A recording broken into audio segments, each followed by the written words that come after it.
Good afternoon, Jack. How are you today?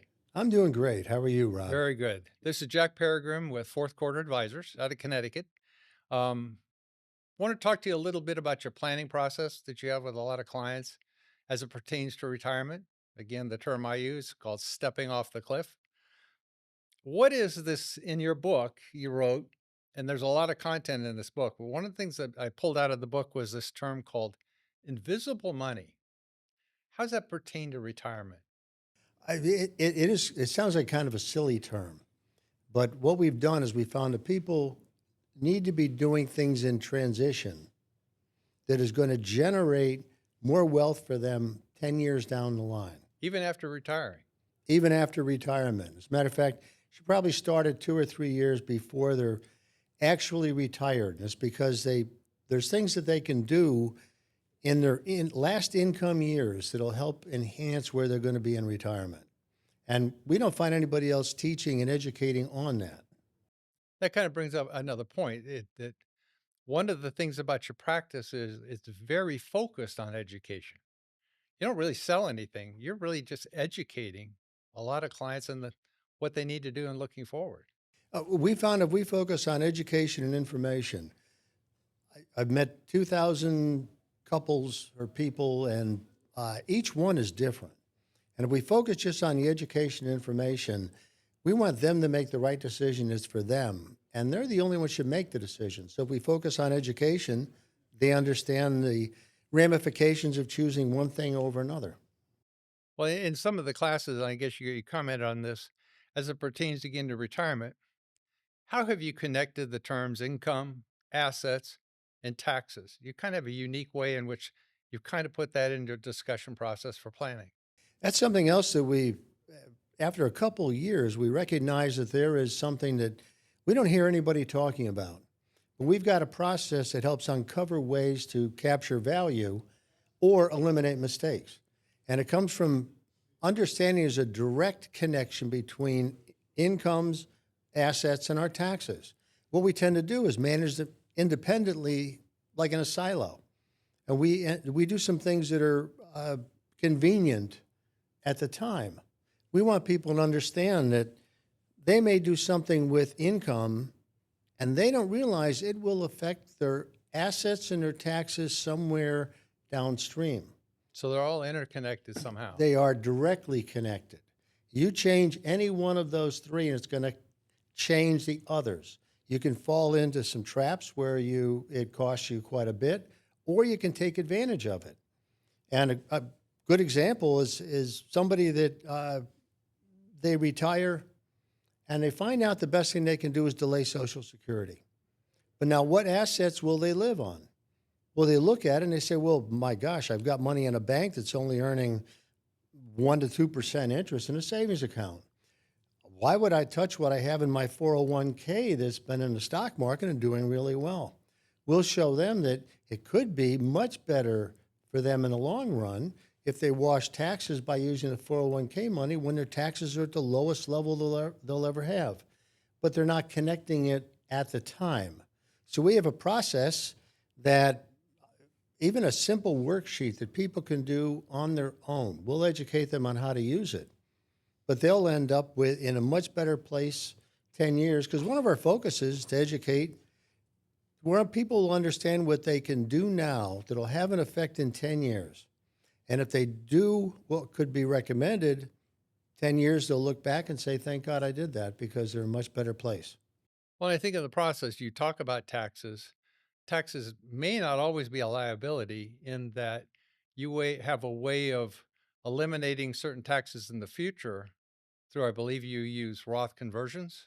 Oh, we always talk, I love Roth conversions or talking about Roth. I mean, if you have to have money's got three legal statuses, and two of them are taxable and one of them isn't. That's Roth status. We talk to so many people that don't even understand what a Roth is because nobody has explained it to them. Their advisors don't explain it, their bankers don't explain it, even their CPAs don't explain it. And that could be an incredible tool that help people in the long run, both direct benefit as well as indirect benefit to their beneficiaries. And again, this is a topic you cover in a lot of your educational classes. Correct. We just want people to understand what they might do, how they might look at things, so that they can make decisions now that have a positive benefit for them in the future. It's that simple. Well, it doesn't sound simple, but maybe through your process, it can become simple. That's just it. We try to educate and inform so that we can simplify the decision process. And we have a way to do that. And it's just a matter of presenting to them things that they can look at now, understand that how do I take advantage of tax base I might have today? How do I pay less taxes throughout my next 10 to 20 years? Which means that if there's a tax bomb in there where they'll take required distributions, if they have considerable assets, they're always better off if they pay the tax when it's less because, an example, somebody has $1 million in their IRA. And I just talked to somebody recently and they said, yes, we have $1 million in our IRA. And I looked at them, I said, no, you don't. You have maybe $700,000 with an IOU to the state and federal government for about $300,000. Now we can show you how you can pay less taxes. You'll end up with more of the million because you didn't have an IOU of $300,000. You minimized it. And how do you do that? You make decisions over a period of time. I always say that it's like eating an elephant. You just do it one bite at a time. So 1 year, we'll show you how you can take $100,000, pay less taxes on that. And when you're finished, you'll have paid less taxes. You'll have kept more of your money. And you can do that while delaying Social Security, which puts you at the lowest tax percentage you're going to be in your lifetime. And you're taking advantage of the taxes that right now, at least through what we project the next 3 years, is going to be the lowest tax rates you'll ever see in your lifetime. You got to pay off the IRS sometime. Might as well do sooner than later. You pull the Band-Aid off. Pull it off. Get it over with. Yep. In this process of your practice, you had found you had retired previous to this, and in your, I guess, journey into retirement, you found there were certain things were missing. I know that a lot of this is part of your educational process in meeting with clients, but I also have a book here that you've also compiled a lot of those things that you came across that were missing in your education that you're passing on to others as to why they should prepare in advance for that step off the cliff. Tell me a little bit more about the book. Well, first, what motivated it? It's the fact that, yes, there are a lot of complexities and people aren't connecting a lot of dots and things that they could do. So putting it in writing lets people review them several times. So much of what we're talking about, we've expanded on on the conversation we're having in the book. Income, asset, and taxes is a chapter that we cover it. We cover Social Security and Medicare. Motivation of it is really because there's so many things that we should be understanding, and we don't see it written anywhere or people educating on it. It gets back to what we said in the very beginning. Well, there's so much material out there, and it's hard to get your arms around it all. It's kind of nice to have one place where a lot of this compiled for the purpose of, and again, the title of your book is The Fourth Quarter.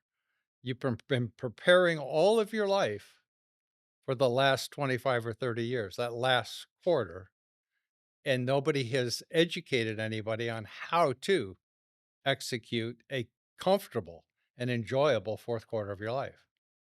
It's probably the most stressful quarter of your life if you've done it wrong. As I just said, we don't want it to be stressful. And what we did is we focused on this book. We focused on the things that we're not reading or seeing elsewhere, rather than duplicate so much that's already on library shelves.